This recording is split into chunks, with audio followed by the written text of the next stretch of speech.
this week. Brent Stover, Aaron Taylor, Jenny Dell, 2019 World's Strongest Man in Florida. Rut roll.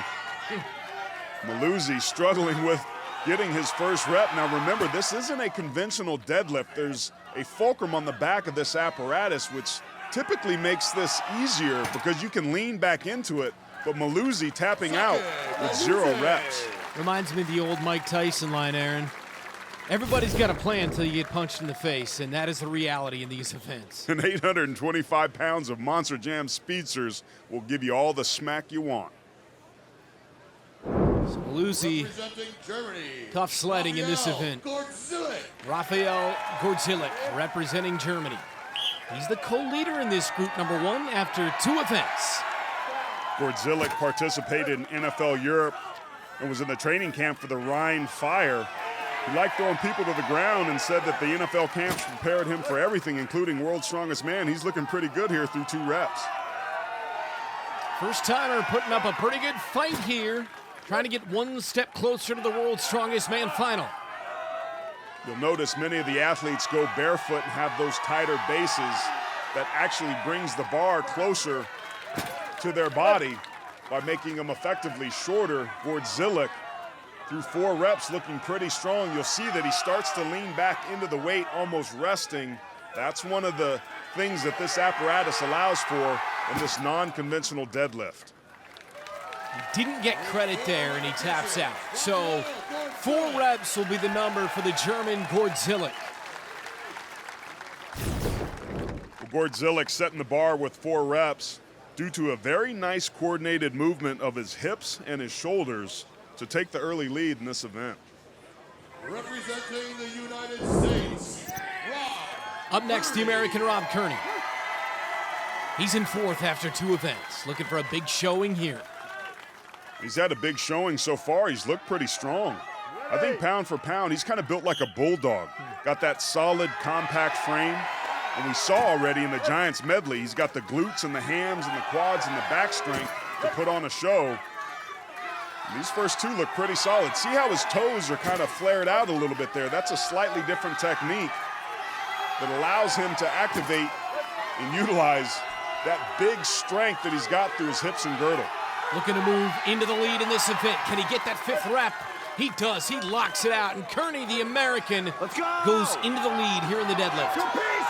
That's his husband, Joey, rooting him on. He's had a huge impact in his success. See how particular Kearney is setting his feet to get back in that position where he feels strongest. And he muscles up and gets that 6th rep. Brent, we rarely see a guy stop and continue on. Kearney showing he's still got something left in the tank. He goes to a knee, and here he's going to go after it again. Yeah. We both had the same thought. Head fake. What an effort. 6 reps for the American. representing the United States, Rob Kearney. Crowd's feeling it too. This is a beautiful look at the technique of, quote, pushing through the heels to start the movement. Then his back starts to take over as his hips push through and lock this out. One of those still to compete, Great Britain's Luke Stoltman.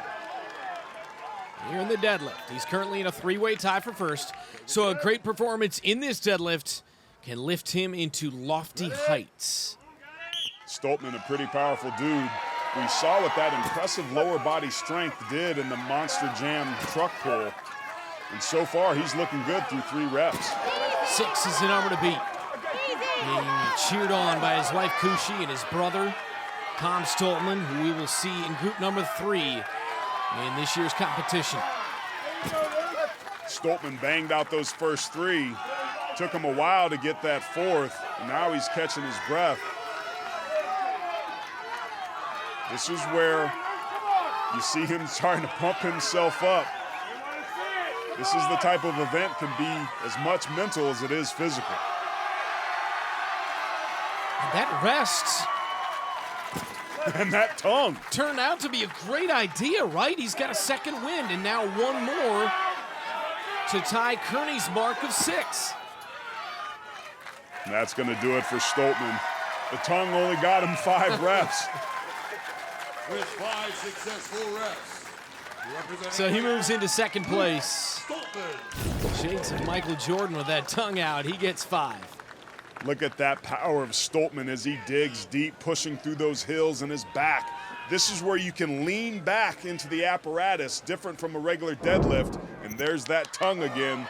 That seems to be a little new addition to his game that's working.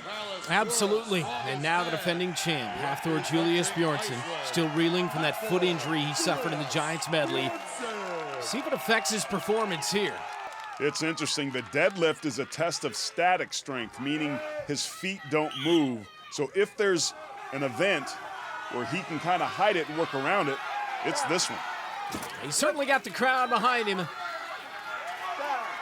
And got power for days, Brent. He recently set one of the world records for the deadlift with an astonishing 1,045 pounds last March. And you see he's off to a really quick pace here. That injury on his foot seems to not be a factor. Number to beat 6. And Hafthor has tied it. And now for the outright lead. There it is. Hafthor Julius Björnsson